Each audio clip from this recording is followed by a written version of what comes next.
Gênesis 40.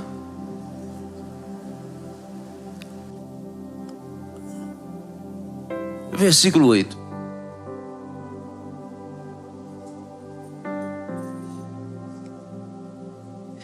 Eles responderam: tivemos um sonho,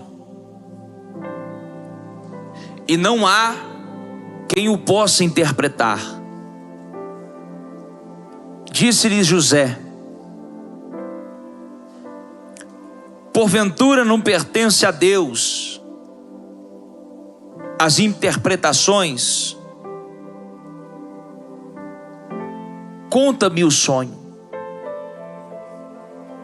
Versículo 14. Porém, lembra-te de mim quando tudo te correr bem, e rogo-te que seja bondoso para comigo. Faça menção de mim a Faraó, me faça sair dessa casa, porque de fato fui roubado da terra dos hebreus, e aqui nada fiz para que me pusessem nessa masmorra. Versículo 20. No terceiro dia, era aniversário de Faraó.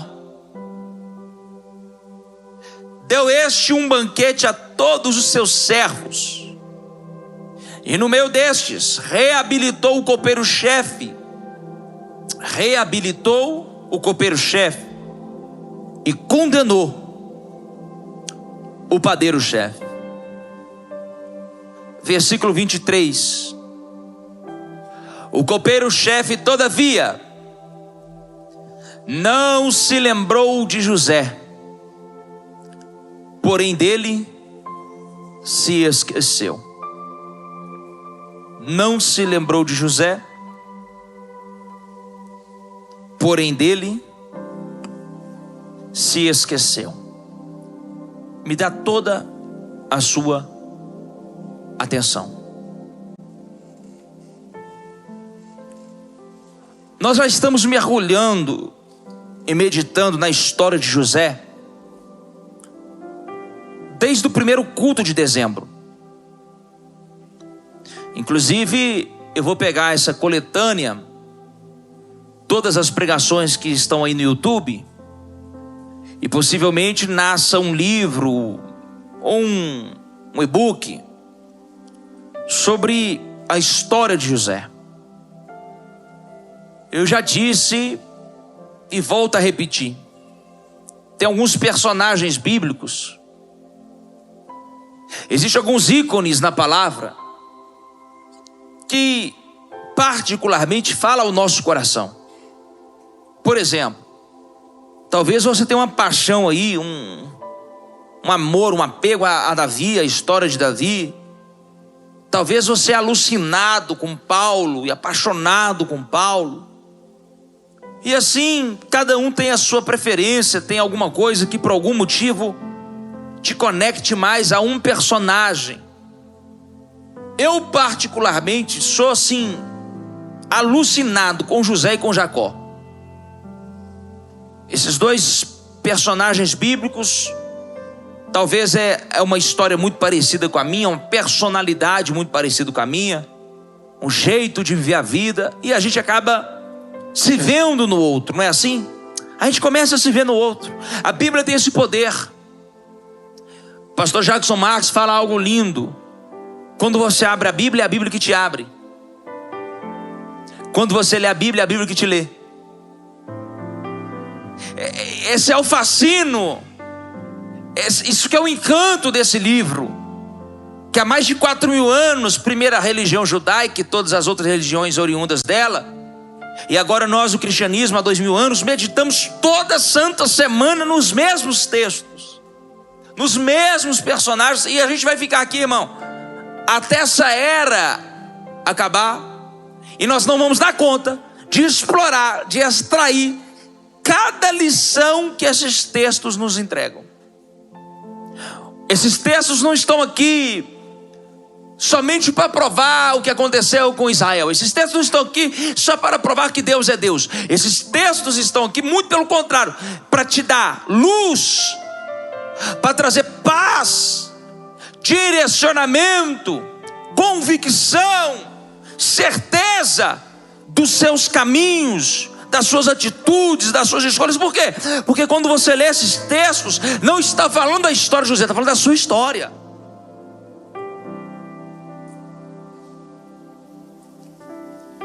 E agora nós chegamos em um momento dessa série que é o divisor de água entre a derrota e o sucesso.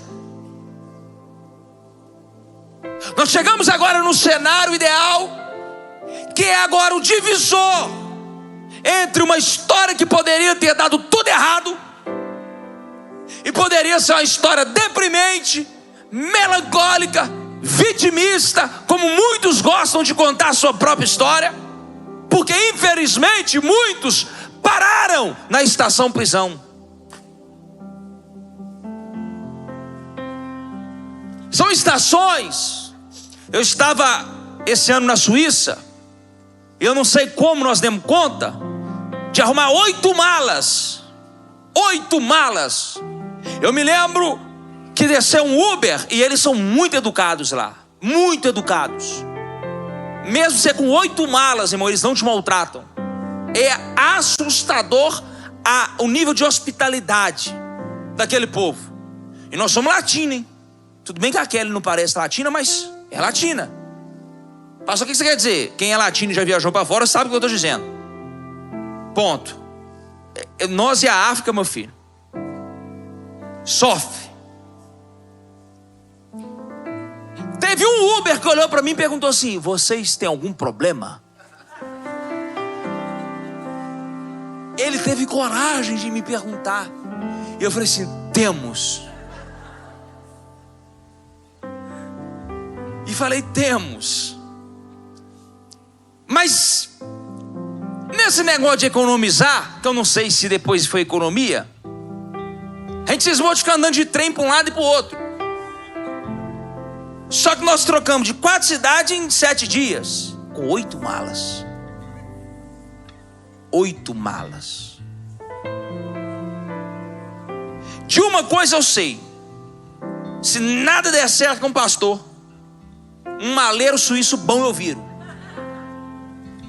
Que eu aprendi a pegar uma mala, irmão, mas jogar para um lado e para o outro assim, numa velocidade, para subir e descer assim dentro de um vagão que você não acredita. Teve um dia que a gente pegou, foi a viagem mais longa, talvez 4 horas de trem, uma viagem longa. Se você pensar que é trem dentro da Europa, é uma viagem longa. E tinha um mistério. Apesar do trem sair daqui e te levar no seu destino, você tinha que parar de estação em estação e trocar de trem. Aquilo foi me manifestando no espírito, que eu não sei nem de onde que veio. Irmão, creia se quiser, eu estava suando no frio. Eu já estava suando, camisa toda molhada.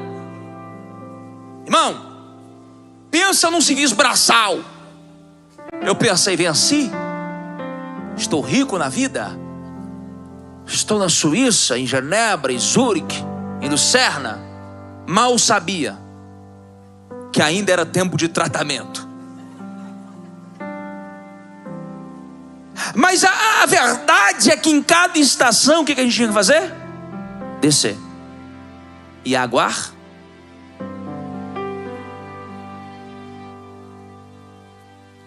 Mas por que eu não ficava nervoso, tinha paz e celebrava aquele momento? Porque apesar de todo o desafio, eu estava e eu sabia para onde eu estava.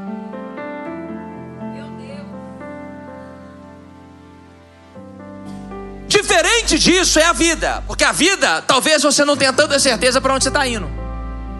E aí que a gente fica um pouco preocupado. Estou na estação certa ou peguei a estação errada? Teve um momento na viagem que a gente lia aqui no Google, lia o bilhete e lia para lá, lia para cá. Nem eu, nem Caio, nem Kelly Descobri aonde era praga, vou falar praga porque quem me atormentou daquela estação. Mas andamos aqui tem tudo, irmão. E perguntava para um, perguntava para outro. Aí eu fui perguntar para o cara era checheno, falando comigo em inglês, e eu tentando falar com ele em português, uma confusão. Resumo da ópera: que ela é nervosa, impaciente, quer dar a entender que o marido não sabe resolver as coisas. E você dando a vida, se entregando ao máximo, se expondo à vergonha. Ao ver, tu perde de ficar falando em portunhol com alguém que só fala inglês. Pastor, mas não tem um tradutor, irmão? Na hora que a gente fica tão nervoso, tem hora que você fica tão descontrolado, que o tradutor treme, não vai, a internet não anda. Resumo da ópera: nós andamos muito dentro daquela estação. Foi, voltou, foi, voltou, foi, voltou, foi, voltou. O Caio já estava desorientado, a Kelly já estava nervosa, e eu estava nervoso porque a Kelly estava nervosa. Que deixa eu explicar a mulher o que acontece com o seu marido. Quanto mais nervosa você fica, você dobra o nível de nervosismo dele. Porque nós homens não sabemos lidar com mulher nervosa. Então o nervosismo de uma mulher é a causa do descontrole de um...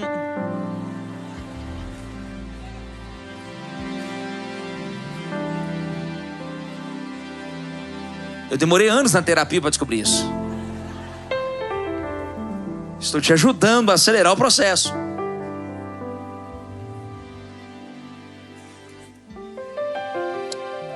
A sensação que você vai perder o trem é horrível.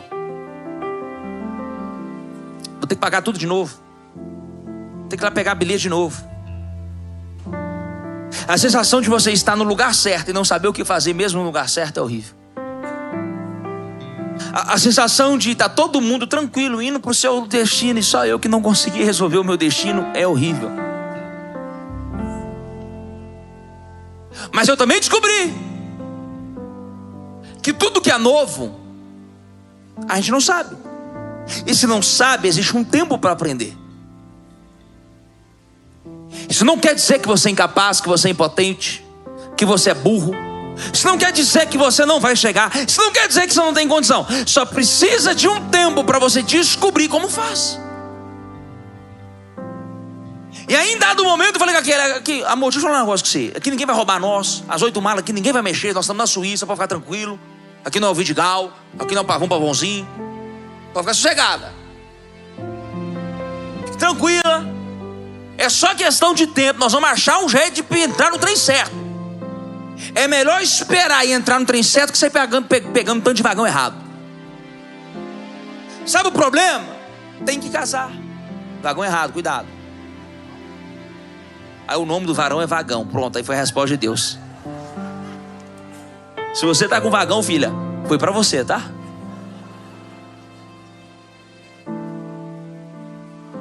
Não duvide aparecer uma irmã que vai me mandar uma mensagem que estava com Wagner vagão.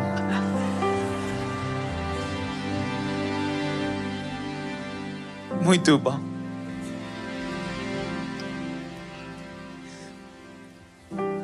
Agora você pensa em José, um jovem,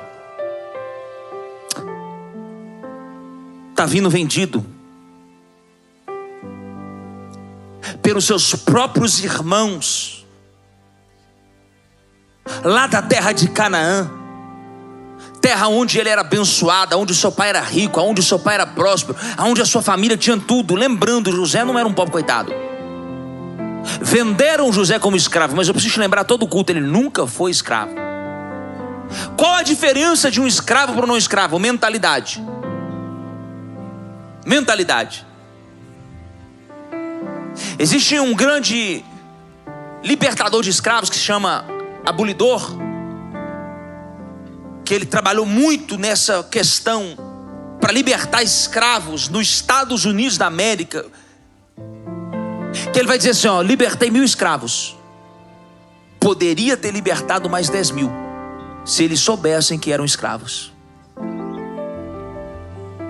Tem muita gente que não consegue sair da situação que está, porque não acredita que está sendo enganado, manipulado, que ele está sendo feito escravo, que ele está se comportando como escravo. Talvez é a única realidade que ele conheceu, e na cabeça dele está tudo bem. Minha mãe era assim, meu pai era assim, meu avô era assim, e eu tenho que honrar meus ancestrais. E aí, para honrar seus ancestrais, você vive como escravo. Eu não quero honrar ancestral nenhum, eu quero honrar Deus. Que é isso, pastor? Você é agressivo? Não, se os meus ancestrais não honravam Deus, Deus abençoe a vida deles, mas eu vou honrar Deus. O maior ancestral que o homem tem que ter é Jesus Cristo. É esse que deu a sua vida, é esse que morreu na cruz, é esse que derramou sangue. É nesse que nós temos que focar. Então esse José vem agora no vagão da vida, vendido, empurrado dentro desse vagão como escravo. Chega na casa de Potifar, estação. A cova foi uma estação, a casa de Potifar foi uma estação. Ele não sabia que o trem estava indo. Porque a gente pensa que o trem vai sair daqui e vai andar numa linha reta. A gente pensa que a vida é assim: vou fazer um curso, vou fazer PhD, mestrado. É óbvio que eu já vou sair no melhor emprego ganhando 20 mil. Claro, eu sou muito bom de serviço, eu sou tão talentoso que logo vão perceber e vão me remunerar mais, vão aumentar meu salário. Aí depois eles vão me dar um carro melhor. Você se esqueceu da inveja, do olho gordo, da maldade. Você esqueceu da traição. Você esqueceu das suas crises emocionais. Você esqueceu dos seus próprios problemas psicológicos. Você esqueceu que você teve um casamento um pouco complexo no início. Você esqueceu que o vento soprou lá na sua casa. É porque a gente só olha para o lado benéfico e pensa que a vida é assim. Esse José é diferente de nós, e é isso que me fascina em José. É a capacidade mental que ele tem de enfrentar situações adversas. Deixa eu começar a pregar para alguém. Não sei nem que hora que é, mas também todo mundo de férias, né?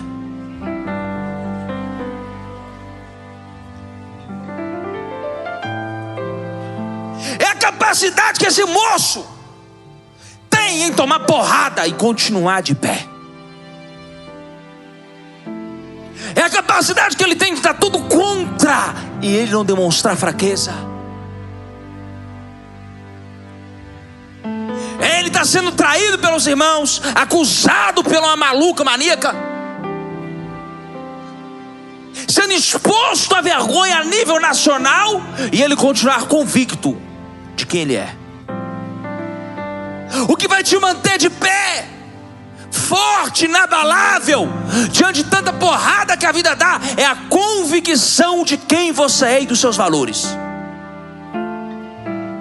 Se eu fosse ouvir tudo que eles falam a meu respeito, eu não pregava o evangelho. Era muito mais cômodo virar empresário e provar para todo mundo que dinheiro por dinheiro, quem trabalha também ganha. Era muito mais cômodo. Não vou pregar o evangelho, não quer saber do negócio? Eu não sou obrigado. Não tem nada que me obriga a pregar o evangelho. Eu posso pregar na minha empresa, posso pregar na minha casa, posso pregar numa célula. Para que ser pastor? Eu não tenho que sustentar esse título, não. Mas não é assim. Não funciona assim. Tudo que o diabo quer que você negue a qual o motivo que Deus te colocou na terra. Olha o diabo com Jesus: você não é o filho? Transforma a pedra em pão. Nunca Jesus teve problema em transformar matéria. Jesus transformou água em vinho, sim ou não? Ele multiplicou os pães, sim ou não? Qual a dificuldade em transformar pedra em pão? O problema não era transformar pedra em pão. O problema é: eu vou estar respondendo a pergunta de quem?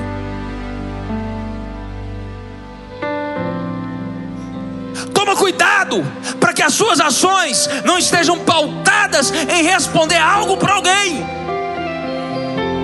que está duvidando se você é ou não um escolhido, um filho, que está duvidando se você é ou não capaz, honesto, justo, íntegro, temente, santo, irrepreensível, imaculado. Toma cuidado para que as suas ações não sejam para provar para meia dúzia de gente infeliz que você é feliz.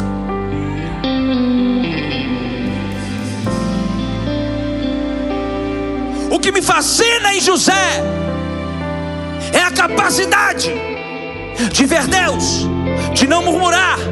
Você não vai ver texto de José murmurando: Deus, você me deu um sonho, eu fui lá na quarta profeta, você falou que ia fazer isso, fazer aquilo. Olha aqui, para! São as estações que por algum motivo você e eu temos que parar. Eu também nunca aceitei algumas estações. Por que eu tenho que parar aqui? Dá para ir direto, não? Por que eu tenho que ficar trocando de vagão?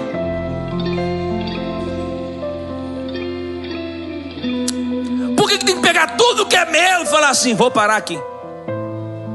E tem que esperar aqui. José agora está numa prisão, acusado de estupro. Preste atenção nisso. Já não bastava estar sem seu pai, sua mãe e seus irmãos. Já não bastava ter sido vendido como escravo. Já não bastava ter tido como morto, porque na terra de José todo mundo pensava que ele estava morto, porque essa foi a notícia que deram lá. Essa foi a conversa que contaram lá. Apresentaram a túnica dele ensopada de sangue. Então toda aquela nação, ou aquele povoado, acreditava o seguinte: José morreu, ele não existe mais. José agora está tendo que lidar com rejeição social do mais alto nível. Como assim, pastor Pedro? Irmão, ele é preso, ele está no cárcere, e ele não roubou alguns milhões de dólares e depois assumiu um cargo aí, não. Deixa quieto. Ele não roubou, ele não matou, ele não traficou, vendeu pó, maconha, não. Ele estava sendo acusado do crime que dentro da cadeia não é perdoado. Espera aí. Ele está sendo acusado agora de um crime que nem vagabundo perdoa. É estupro. Estupro de vulnerável. Uma mulher levantou a sua voz e o acusou. Primeira coisa que eu aprendo: nem toda voz que se levanta para acusar tem verdade.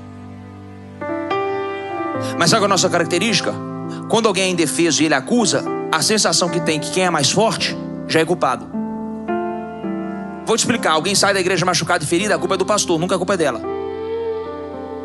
Parei aqui. Porque a gente sempre tem uma tendência a se compadecer do lado fraco. Ah não, o outro é muito forte, é muito poderoso, tem muita estrutura.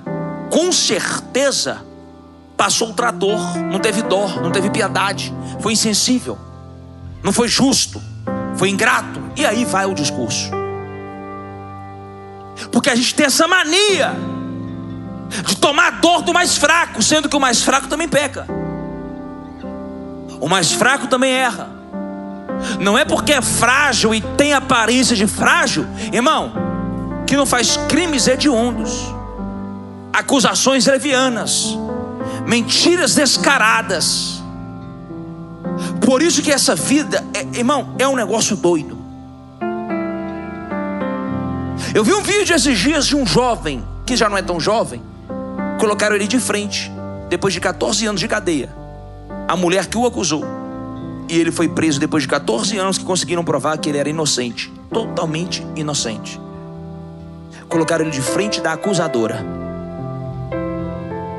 Tenta imaginar como que é você ficar 14 anos preso, recluso.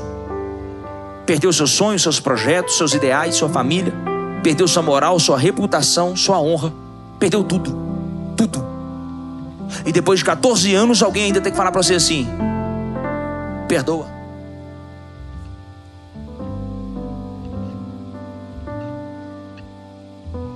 Essa vida pede pra gente cada coisa. O Evangelho pede pra gente cada coisa. O Cristo pede pra gente cada coisa. José tinha uma escolha. Estou pregando para você. Deixar a amargura, o rancor. Amargura e rancor não tratado vira raiva. Presta atenção. Eu vou te dar o processo da cura aqui agora. Esposa, marido, processo da cura rápido para você. Ódio, ele vem de um lugar. Presta atenção. É uma cadeia. Você fica decepcionado, frustrado, ferido, machucado, decepcionado. Você não trata isso. Uma pequena decepção, uma raiva, uma injustiça, alguém que terminou com você, alguém que te deu um prejuízo financeiro, você não trata isso. Isso vai virar rancor, mágoa. Só que a Bíblia vai dizer que isso cria raízes de amargura. A Bíblia fala raízes de amargura. A amargura e a decepção não tratada vira raiva. Por quê? Vem aquele sentimento assim, depois que a ficha cai. Por que eu aceitei isso? Por que eu permiti isso? Por que eu não respondi ele na hora? Por que na hora eu não xinguei ele? Mandei para os infernos. Aí começa a vir um sentimento de raiva. Raiva de você, raiva dele, raiva do mundo. Só que essa raiva não tratada vira o quê? Sentimento de vingança, ódio. E aí a pessoa te elogiou. O que foi que você está falando aí? Estou te elogiando. Ah, tá. Porque ela já está tão armada, ela já está tão ferida, ela já está tão pronta para a guerra, que ela não consegue mais discernir um elogio de uma crítica. Ela já não consegue discernir quem está ajudando para quem está atrapalhando. Ela já não consegue saber quem está do lado e quem está contra. Porque ela está pronta para vingar o que fizeram com ela. Então qualquer um que cruzar o caminho dessa pessoa e der algum gatilho que lembra ela a dor que ela sofreu, ela vai revidar. Tem alguém aí? Você está revidando em pessoas que não têm culpa de nada, nem elas sabem por quê, mas você também não sabe por quê. É porque você não tratou a dor que te causaram no seu passado.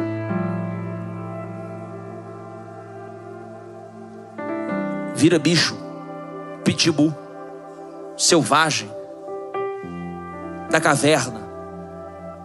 Quem está pegando? Só que sabe o que é engraçado? Você não vê essas características em José. Como que pode? Alguém que teria todos os motivos para viver em depressão, em clínica terapêutica, trancado na masmorra, não querendo conversar. Não, o texto fala algo ao contrário. Olha para mim e começa a terminar agora. O texto fala ao contrário. Que José era tão próspero, tão abençoado, que o carcereiro-chefe pegou a chave da prisão, delegou sobre a autoridade de José. E aqui mostra a maturidade de José. Me pergunta por quê? Poder sair e não sair, poder fazer e não fazer, poder fugir e não fugir. Gente madura enfrenta. Ele tinha as chaves da prisão e a mente dele podia falar para ele: se você fugir, você não fez nada de errado, você é inocente. Ele tinha convicção que era inocente, ele sabia que era inocente. Então se ele dá fuga, nem acusação mental ele teria. Porque no fundo, o cérebro dele ia fazer o seguinte: convencer ele que tá tudo bem. Você foi acusado de forma injusta, rapaz. Você não tinha que estar preso. Tem alguém pegando ou não? Ele tem as chaves, mas não usa a chave. Nem tudo que você tem, você tem que usar. Nem tudo que você sabe, você tem que falar. Nem tudo que você vê, você precisa denunciar. É aqui que mora a sabedoria. Se eu fosse apontar para você tudo que eu vejo, que você também já viu, não sobrava ninguém, tá? Inclusive você, que eu também já vi. A maioria das ovelhas ficam surpresas quando elas sentam comigo e eu conto a história dela para ela. Ela: mas como é que você sabe? Eu falo: primeira coisa, você está cheio de gente do seu lado. E você já contou essa história para uns 10. Segundo, eu sou seu pastor. Não é porque a gente nunca conversou que eu não te conheço. Você quer ver? O dia que você faltar um mês, se aparecer aqui, eu vou falar assim: por que você não está vindo no culto? Ezequiel já passou por isso, Ezequiel. Eu percebo assim, ó. Porque eu estou falando aqui, irmão, toda semana eu estou olhando rosto por rosto. Então quando eu percebo que tem um rosto que já não está vindo tanto tempo, eu vejo ele ali, vejo ele aqui, eu falo assim: espera aí, tem um tempo que eu não vejo essa pessoa. Olha para mim. José tinha todas as chaves para ir embora e não foi embora. Tem lugar que você vai ter que ficar até o final. Porque se ele foge, ele nunca seria inocentado da sua culpa. Pastor, me explica. Tem lugar que mesmo você podendo ir embora, você vai ter que ficar até o final, só para provar o seu valor. Tem ciclos que mesmo você talvez pensando assim: gente, o que eu estou fazendo aqui? Talvez você vai ter que aguardar só mais um pouquinho. Por mais que você já teria condições totais de já não estar se submetendo àquela situação. Por quê, pastor? Só porque senão você vai sair como ruim.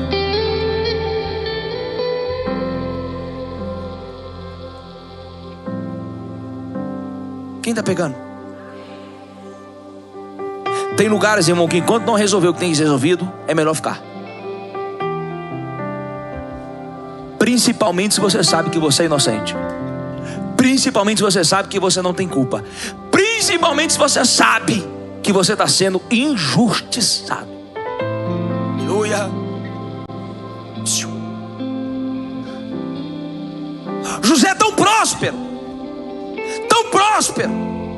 Deus é tanto com ele. Irmão, está na Bíblia. Se você crê, eu não sei, mas está na Bíblia que José prosperou na cadeia. Pastor Pedro, então para você, qual é o conceito de prosperidade? Já que está dizendo que José prosperou na cadeia. Prosperidade para mim é ter sucesso, é saber viver, é ser feliz, independente da circunstância, da geografia, da situação, porque você é bem resolvido, porque você é próspero, porque você é feliz, independente se você está na Suíça ou dentro de uma cadeia, independente se você está andando num carro importado ou está andando de Uber, independente se você usa roupas de grife ou roupas da C&A,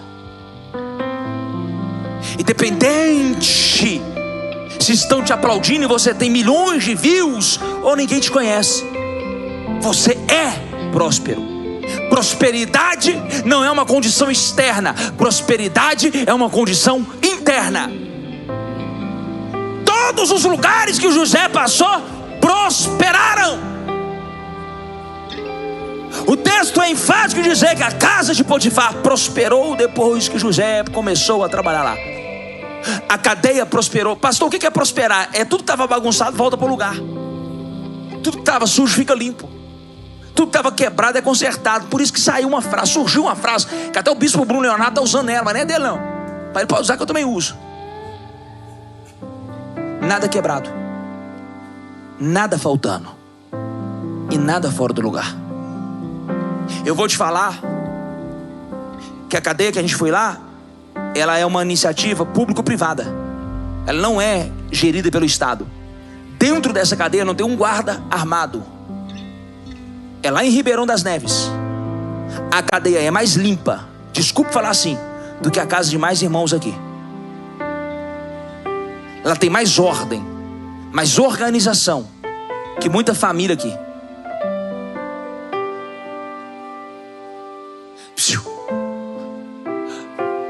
Ele é tão de Deus e Deus é tanto com ele. Quantas horas?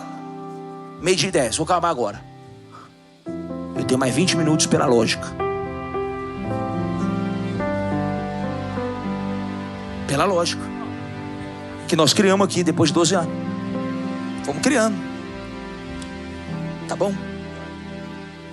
Pastor, eu gosto de culto rápido. Maranata, 40 minutos. Lá na Maranata, 40 minutos. Em 40 minutos eles fazem oferta, canta e prega. Tem oferta não? Como é que eles pagam as contas? Eu tenho que fazer um curso com a Maranata. Esse grupinho aí é maratariano?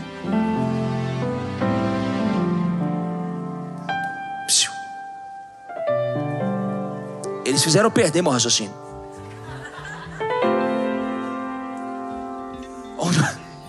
Onde eu estava? Você não estava comigo?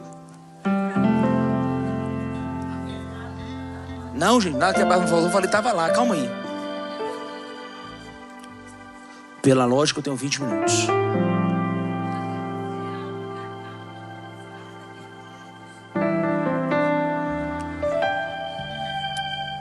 O José agora é tão de Deus, obrigado, mas tão de Deus,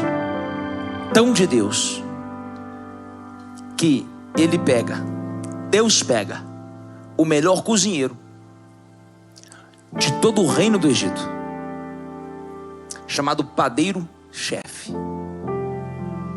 Chefe, não é auxiliar, é o master-chefe do Egito.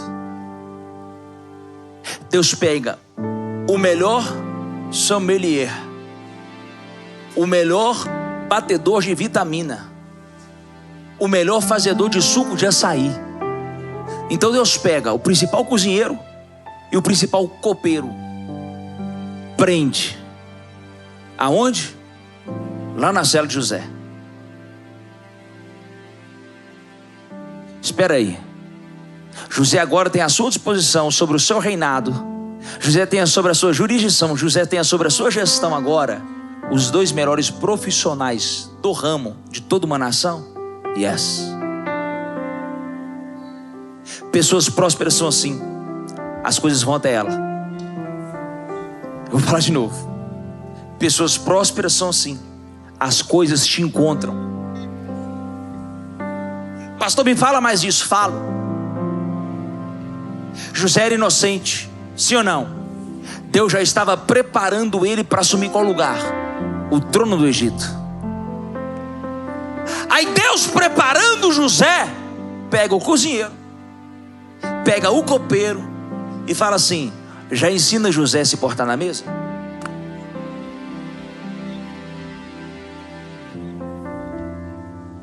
Talvez você não está entendendo por que essa pessoa de tamanha relevância cruzou seu caminho. Talvez você não está entendendo como que numa situação tão adversa você conheceu o fulano, o Beltrano.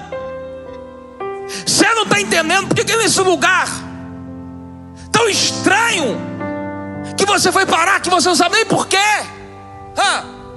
Você está conhecendo pessoas que você nunca imaginou. Deus está apontando o seu futuro. Só que tem gente que não enxerga isso. Tem gente que não consegue acreditar, porque o complexo de inferioridade, de não merecimento é tão grande, que ele sempre se coloca como vítima, como pobre coitado. Sabe o que eu acho lindo? Me pergunta o quê? José continuou sendo o chefe deles. Não é porque era chefe do faraó, padeiro-chefe, copeiro-chefe, que chegou na cadeia mandando, porque na cadeia tinha ordem. Lá tinha um chefe, lá tinha um líder, lá tinha um homem por nome de José. Eles tiveram que se submeter à governança de José. Posso continuar? Os 2 tiveram um sonho na mesma noite do mesmo dia. Ficaram atordoados com a visão, ficaram perturbados em teu espírito, ao ponto que o seu semblante alterou. Ouviu-se um murmurinho na cadeia, que aqueles homens tão importantes estavam agoniados por causa de uma visão que eles tiveram. E eles estão lá sem saber o que fazer, estão dizendo que não tem como revelar, não tem como interpretar. Aí José se levanta, José se manifesta, porque José tem um dom. Me pergunto qual? Trabalhar com sonho. Porque ele foi vendido por qual motivo? Ele foi vendido por qual sonho? Porque ele sonhou 2 sonhos. Ele foi vendido porque ele sonhou quantos sonhos? Mas o mesmo motivo que fez ele ser vendido por 2 sonhos, coloca ele agora num cenário que também tem 2.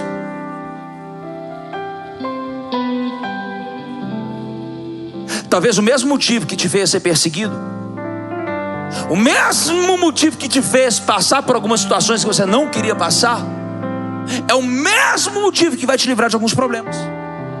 É o mesmo motivo que vai abrir algumas portas. Eu estaria tomando posse. É o mesmo motivo que vai te prosperar. É o mesmo motivo que vai te colocar em lugar de destaque. Irmão, o seu dom, o seu talento, a sua capacidade, Deus não te deu à toa. Mas eu preciso dizer, a mesma coisa que um dia te colocou em apuro. Como que eu vou pagar essa conta? Como que eu vou pagar esse aluguel? Como que eu vou pagar os funcionários? É o mesmo motivo que vai fazer você receber prêmio, receber bonificação, comissão, lucro. Eu estou dizendo para alguém, meu filho, não se desespera. O início pode ser pequeno, o início pode ser de luta, o início pode ser de guerra, mas lá na frente a conta vai fechar, vai fazer sentido, vai dar certo. Será que alguém pode receber essa palavra?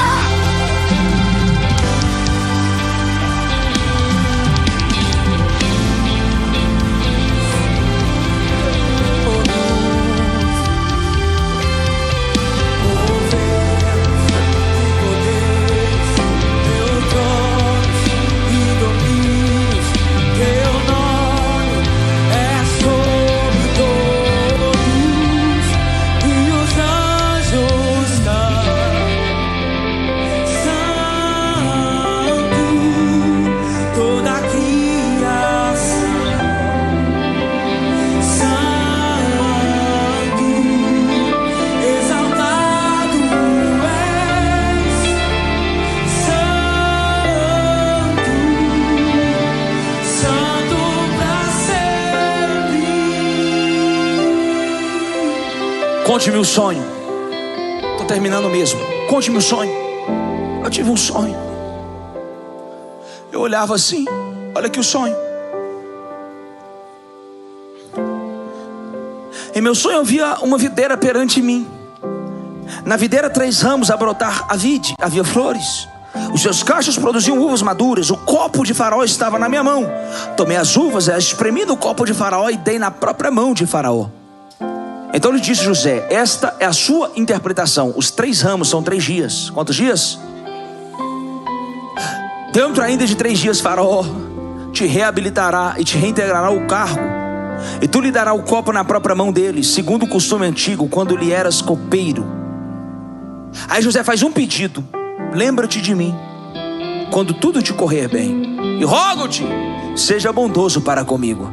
Faça menção de mim a Faraó, me faça sair desta casa, porque de fato eu fui roubado na terra dos hebreus, e aqui eu nada fiz para que me pusessem nesta masmorra.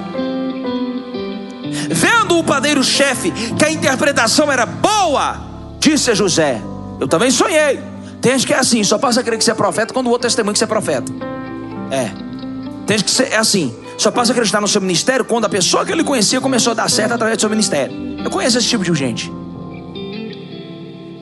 Eu também sonhei, e eis que 3 cestos de pão, alvo, me estavam sobre a cabeça, e no cesto mais alto havia de todos os manjares de Faraó, arte de padeiro.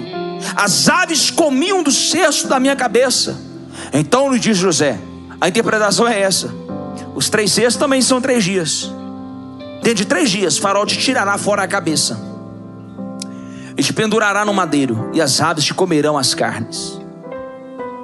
No terceiro dia, qual dia? Deus sempre tem um negócio com esse terceiro dia. Um dia eu vou pregar para você só sobre o terceiro dia. No terceiro dia, que era aniversário do nascimento de Faraó, deu um banquete a todos os seus servos, e no meio destes reabilitou o copeiro-chefe e condenou o padeiro-chefe. O copeiro-chefe reintegrou o seu cargo, no qual dava o copo na mão de Faraó. Mas ao padeiro-chefe, o que ele fez? Enforcou-o como José havia interpretado. O copeiro-chefe, todavia, não se lembrou de José, porém dele. José ajuda 2 homens. Na verdade ajuda 1, mas revela 2. José abençoa a vida de um homem, acalmando o espírito dele. José é usado por Deus na vida deste homem. José é um instrumento do céu na vida deste homem. José é uma resposta espiritual na vida desse homem. Agora, olha como é que Deus é bom. Para quem que o copeiro-chefe trabalhava? Para quem? Para quem? Quem era o único homem da nação que poderia anular a condenação de José?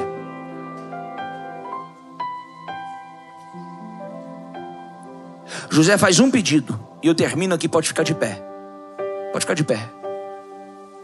José faz um pedido.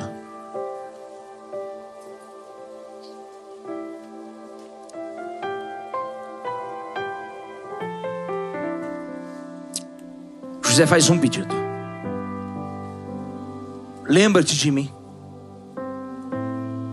quando tudo der certo, se cumprir a visão, a palavra que eu te dei, quando você entender que eu fui profeta na sua vida, lembra de mim. Fala lá para Faraó que eu estou aqui de forma injusta, que eu fui vendido, traído. Me tira dessa masmorra. A minha pergunta é: se o copeiro-chefe chega diante de Faraó, conta tudo o que aconteceu e atende o pedido de José, o que ia acontecer com José? Ele ia sair da cadeia. Sim ou não? Sim ou não? Sim ou não? O pedido de José foi só um: me livre dessa masmorra. Eu quero sair desse lugar. Tem hora que é até bom Deus não atender alguns pedidos.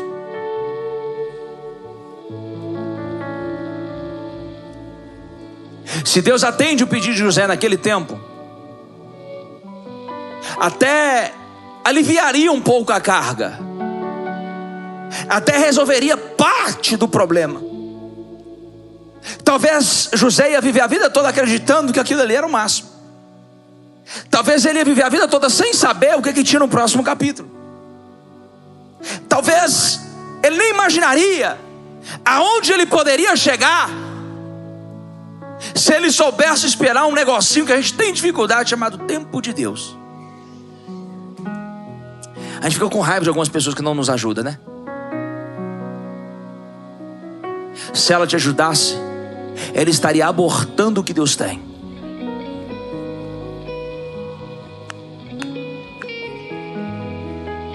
Eu custei entender isso, mas depois que eu entendi, minha vida mudou. Pastor, por que a sua vida mudou? Com todo respeito a todos os irmãos que me ajudam muito, eu não espero nada de você. Se você fizer, eu vou ser grato a vida toda, você pode ter certeza disso. Que é uma coisa que eu sou grato. Mas se você não fizer, nada vai mudar, sabe por quê? Porque eu não espero. Eu não espero de famoso. Eu não espero de artista. Eu não espero de jogador de futebol. Eu não espero de empresário rico. Eu não espero a boa vontade do... Não. Porque eu entendi que tem pessoas que se me abençoar antes do tempo eu morro. Tem pessoas que se fizer por mim antes do tempo eu não estou pronto. Tem pessoas que se mover por essa igreja e pela minha vida antes do tempo, eu perco o propósito, eu perco a visão. Eu custei entender, mas no dia que eu entendi que tudo parte de uma coisinha, ainda não é chegado, mas no dia que chegar o tempo, você não precisa de ninguém ficar lembrando. Deus visitou Faraó. Depois de 2 anos, depois de quantos anos? 2 anos de cumprindo uma pena de inocente. Mal José sabia que Deus estava treinando ele e preparando um cenário. Deus escondeu José, Deus protegeu José dentro da cadeia. Aí Deus visita Faraó nele. Ele tem um sonho perturbador. Tá lá agoniado, tá lá. Só que ele tem um cara que toda hora vem e faz assim, ó, no cafezinho dele, ó. Aí fica ali de longe, ali olhando. Aí é o copeiro. Eu imagino que alguém que serve seu café, seu suco, sua vitamina, seu vinho todo dia, passa a começar a ter uma liberdadezinha. Chefe, você me permite? Eu estava preso aquela vez que você me mandou para lá, você lembra? Eu conheci um jovem hebreu. Eu vou te falar, chefe, eu nunca te falei. Eu não sei nem por que eu não te falei, mas eu não te falei. Que ele revelou o sonho que eu tive dentro da cadeia. E tudo que ele falou se cumpriu. Lembra daquele outro, o padeiro-chefe que você mandou matar? Lembra? Pois é, ele também revelou ele. E tudo que ele falou se cumpriu. Ó Faraó, manda chamar agora. Meu Deus. Não quis saber se era estupro, se era crime hediondo, latrocínio, homicídio, doloso, culposo. Nada. Ele resolve? Resolve. Tem um dom? Tem um dom. Ele é bom mesmo? É. Posso confiar? Pode. Chama. Faz assim com a sua senha. Põe a senha assim na mão, a senha. O seu número aí, ó. Põe, tem um número aí. Tem um número aí, ó.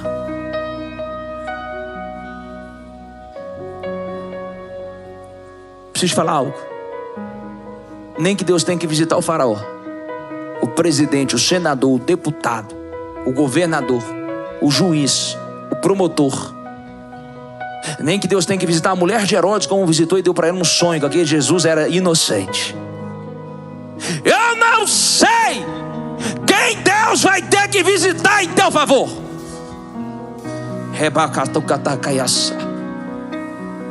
Mas por esses dias alguém vai te procurar e vai dizer assim: fulano falou de você. Balança a senha aí.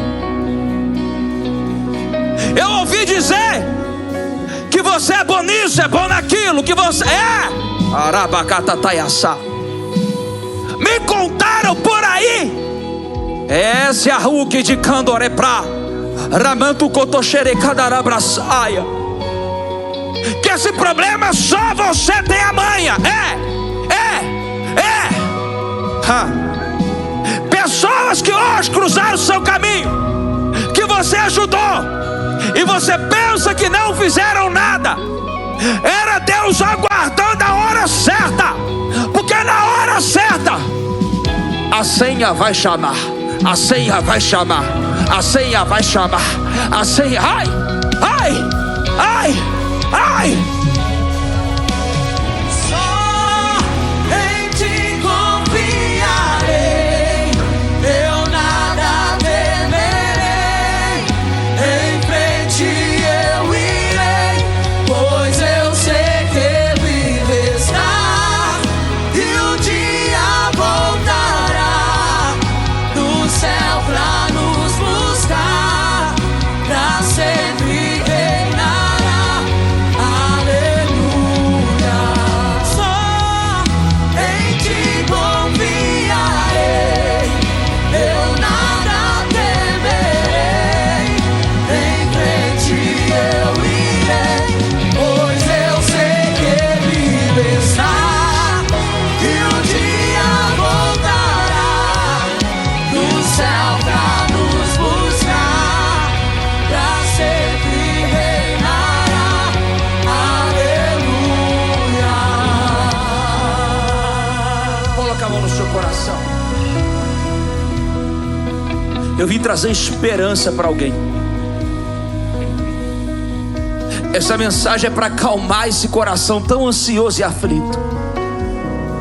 A estação de hoje já está anunciando o seu destino de amanhã. Calma! Calma! Deus não perdeu o controle. Se Ele te deu um sonho, se Ele te deu uma promessa, se Ele falou que ia fazer, se você tem convicção no teu espírito que Ele pode fazer, calma!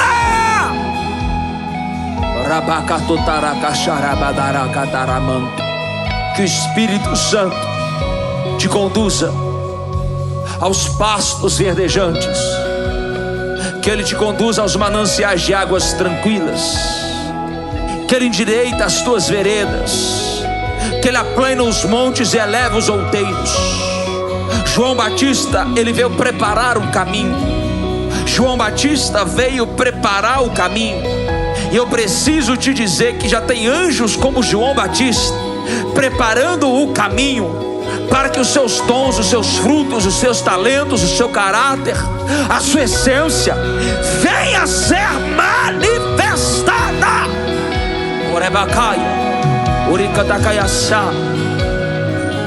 Deus está pegando a sua mão hoje.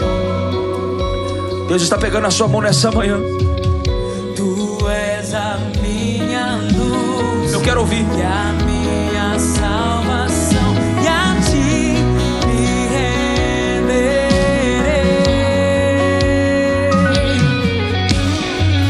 Se ao teu lado estou, seguro em tuas mãos, eu nada temerei.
Você pode dar uma salva de palmas bem forte.